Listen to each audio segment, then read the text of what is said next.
हाँ, ये आपको मुगल साम्राज्य पढ़ा रहे थे। कल पढ़ाए थे कि मुगल साम्राज्य का कौन कौन सा राजा था, उसका ये बताए थे। उसके बाद बाबर के बारे में बताए थे। बाबर 4 प्रमुख युद्ध लड़ा था, बात पर 5 बार आक्रमण किया था ना। तो 4 उसका प्रमुख युद्ध था। तो 400 प्रमुख: पानीपत का प्रथम युद्ध, खानवा का युद्ध, चंदेरी का युद्ध और क्या था, घाघरा का युद्ध था। पानीपत के बारे में कल बता दिए थे। इसके याद करने का ट्रिक भी बताए थे कि पहले पानी पिया, खाना खाया, उसके बाद चांद देखा, घर गया, उसके बाद क्या हुआ, मर गया। लगातार घटना होता है। 1526 में पानीपत का पहला युद्ध, 1527 में खानवा का युद्ध, 28 में चंदेरी का युद्ध, 29 में घाघरा का युद्ध। और क्या होता है 1530 में उसका क्या हो जाता है, मृत्यु हो जाता है। तो पानीपत का प्रथम युद्ध पढ़ा चुके थे जी सर। अब देखिए खानवा का युद्ध आ गया। खानवा का युद्ध दूसरा युद्ध किसके किसके बीच में हुआ था, तो राजपूत राजा राणा सांगा के बीच में हुआ था। इसमें किसकी जीत हुई थी, बाबर की जीत हुई थी। और हार किसकी हुई थी, राणा सांगा की हार हुई थी। चंदेरी के युद्ध में किसके किसके बीच में था, मेदिनी राय और बाबर के बीच में। सब चारों युद्ध में क्या होता है, बाबर जीतता है। सिर्फ जीतने वाला का नाम याद नहीं, जीत कौन रहा है, बाबर। पहला महाराजा कौन, इब्राहिम लोदी स्थापना किया था। दूसरा में राणा सांगा, तीसरा में मेदिनी राय और चौथा में अफगानों के खिलाफ इसका क्या हुआ था, युद्ध हुआ था। तो खानवा युद्ध किसके बीच हुआ था, राजपूत राजा राणा सांगा के बीच में होता है। इसमें राणा सांगा क्या हुआ था, पराजय हुआ था और जीता था कौन, बाबर जीता था। इस युद्ध में इसने क्या किया था, एक जिहाद का नारा दिया था। क्या दिया था, जिहाद का नारा। जिहाद का अर्थ होता है कि मैंने मुस्लिम धर्म को रक्षा करने के लिए युद्ध करना। आज कभी लोग देखते हैं जिहाद का नारा दे देता है, सुनते हैं ना कि जिहाद, ये पाकिस्तान पर नल्ला पाकिस्तान जो हम लोग पे क्या करता है, हमला करता है, क्या करता है अपना लोग, उसका आता है जिहाद का नारा, जिहाद का नारा। तो इस युद्ध में क्या किया था, इसने जिहाद का नारा देकर अपना क्या किया, अपना जनता और सैनिकों को क्या किया था, उसका एक्चुअली इसका सैनिक क्या था ना, युद्ध लड़ते लड़ते थक गया था। युद्ध लड़ते लड़ते क्या होता, थक गया था। सब बहुत तुम खाली हमेशा तो युद्ध लड़ते रहता, कभी चैन से सोने नहीं देता। तो इस युद्ध में ही देखा क्या ना कि मेरा सैनिक क्या लचर पचर अवस्था में लड़ नहीं सकता है, थोड़ा वैसे क्या कर दिया, जिहाद का नारा दे दिया। बोला कि इस्लाम की रक्षा के लिए युद्ध है, ना कि हम राजा को, मैंने कहने वाला कि हम राज पर कब्जा करने के लिए नहीं लड़ रहे हैं। ये युद्ध हम किस लिए लड़ रहे हैं,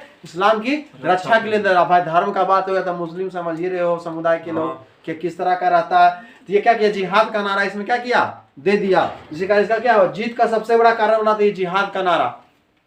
इस युद्ध में राणा सांगा को हराने में इसका जो जिहाद का जो नारा दिया था ना, इसका बहुत बड़ा महत्वपूर्ण भूमिका रहा था इसमें। और क्या, इस जीत के बाद क्या लिया था, गाजी का उपाधि धारण किया। गाजी का अर्थ होता है काफिरों का मारने वाला। आजकल देखते हो दिखाता है ना, मुस्लिम समय दिखाएगा आतंकवादी को, मारो काफिरों को। काफिर मतलब वो एक जो मुस्लिम धर्म को नहीं मानते उसको क्या बोला था, काफिर बोला जाता है, ठीक है ना।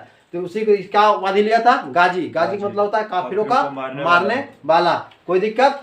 30 जनवरी 1528 को राणा सांगा क्या हो जाती है, मृत्यु हो जाती है। जिसको जहर दे देता, क्या करता है, जहर दे देता है। इसके कारण इनका क्या हो जाता है, मृत्यु हो जाता है। उसके बाद क्या है, चंदेरी का युद्ध। उसके बाद चंदेरी का युद्ध कब हुआ, 1528 ईस्वी में। 29 जनवरी 1528 ईस्वी में। यहाँ देखिए डेट डिटेल में लिख दिए सबका।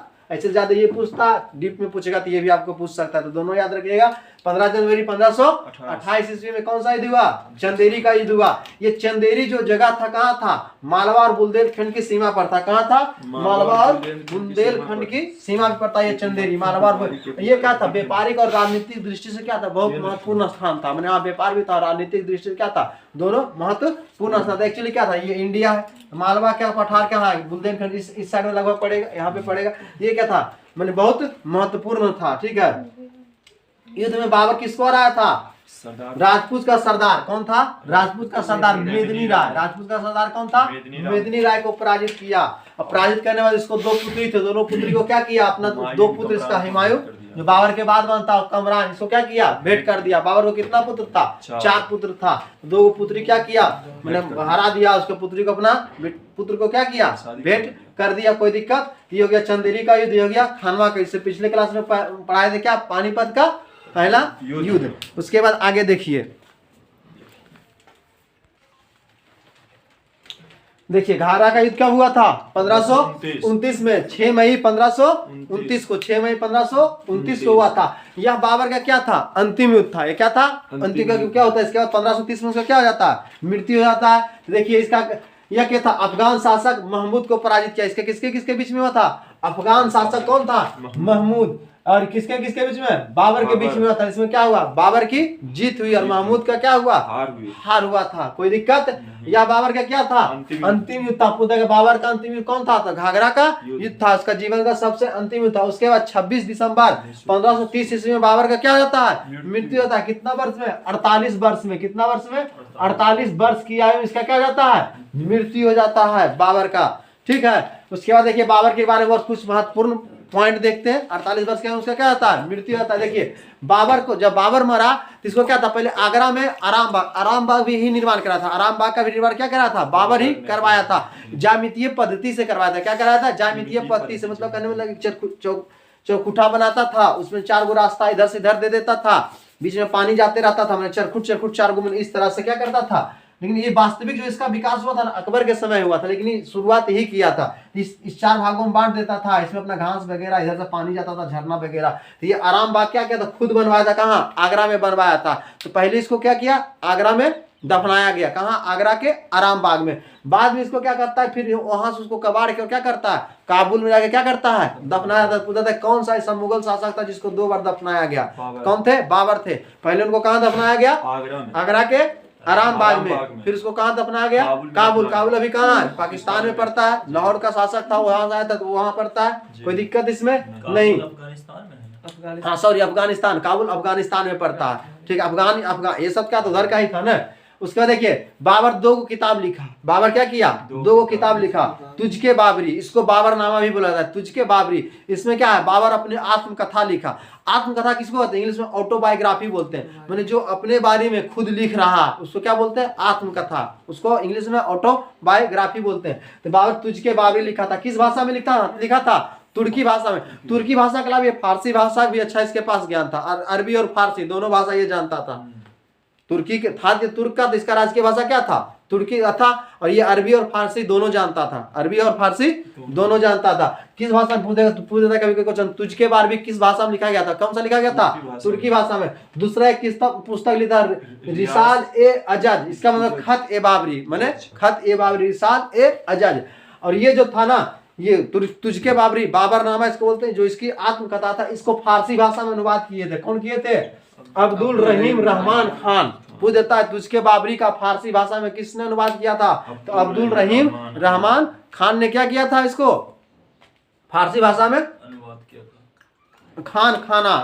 रहमान खाना ने क्या किए थे, फारसी भाषा में इसको अनुवाद किए थे। ठीक है ना। देखिए बाबर ने अपनी आत्मकथा में 2 राज का वर्णन किया था। क्या किया था, 2 राज का, एक मेवाड़ और एक विजयनगर। एक मेवाड़ और एक विजयनगर। और एक देखिए एक राजा के बारे में भी लिखा था, कृष्णदेव राय, जो विजयनगर के थे। क्या थे, कृष्णदेव राय।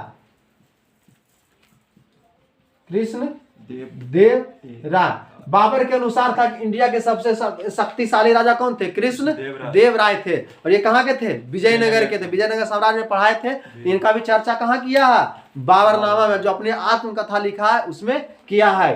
ठीक है। उसके बाद देखिए मुबियाइन नामक पद शैली का क्या किया, मुबियान नामक पद शैली का क्या, एक लिखावट का एक क्या था, शैली था। इसका क्या किया, शुरुआत किया।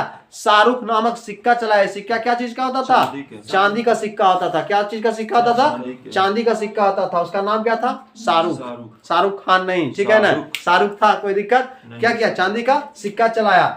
और देखिए बाबरी मस्जिद का निर्माण, ये नहीं समझिएगा बाबरी मस्जिद कहाँ है, दिल्ली में कहाँ है बाबरी मस्जिद, तो ये नहीं समझिएगा कि बाबरी मस्जिद बाबर ने ही बनवाया था। बाबरी मस्जिद को कौन बनाया था, मीर बाकी। और मीर बाकी क्या था, बाबर का क्या था, एक सेनापति था। और देखिए आराम बाग ऊपर बता ही रहे थे कि आराम बाग, इसको क्या बोलते हैं, नूरे अफगान के नाम से भी इसको जानते हैं। आराम बाग या नूरे अफगान के नाम से। इसका देखिए आगरा में ज्यामितीय विधि से क्या था, बाग लगवाया था जहां इसको दफनाया गया था। तो ये हमारा क्या हो गया, बाबर के बारे में समाप्त हो गया। और बाबर को उत्तराधिकारी कौन बनता है, हुमायूं बनता है। इसके बाद हुमायूं के बारे में पढ़ेंगे, कोई ठीक है।